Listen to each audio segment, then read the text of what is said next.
উদ্যোক্তা ভূমি থেকে শিল্প ভূমি বিষয়টা তা না, আসলে বিশ্বরঙে গর্ভে উদ্যোক্তা ভূমির জন্ম, আর উদ্যোক্তা ভূমির গর্ভে শিল্প ভূমির জন্ম। আর শিল্প সত্তা তো আসলে প্রত্যেকটা ক্রিয়েটিভ মানুষের মধ্যেই থাকে। উনি তার বিভিন্ন হয়তো প্রকাশের ভাষাটা আলাদা। যিনি শিল্পী, আমরা মনে করি চিত্রশিল্পী, কিন্তু ক্যানভাসটা মনে করে তার মনের ভাব প্রকাশের জায়গা।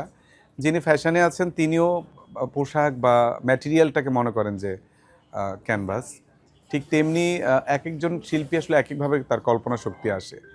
তো সেই জন্য কেউ হয়তো সেটা পটারিতে দেখে, কেউ হয়তো জুয়েলারিতে দেখছে, কেউ হয়তো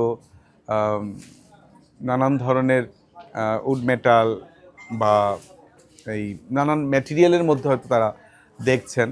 কিন্তু প্রত্যেকের বেসিক কিন্তু সে আর্টিস্ট। এবং আমি মনে করি যে যিনি নিজে সৃষ্টি করেন তাদেরকে আমি আসলে উদ্যোক্তা বলতে চাই না, তারা আসলে আর্টিস্ট। কারণ উদ্যোক্তা তো টাকা হলে যে কেউ হতে পারে, কিন্তু তিনি তার নিজের সত্তা থেকে কাজটা করছে কিনা, নিজের কনসেপ্টটা থেকে, স্বপ্ন থেকে তার বাস্তবায়িত হচ্ছে কিনা, সেটা হচ্ছে মূল বিষয়।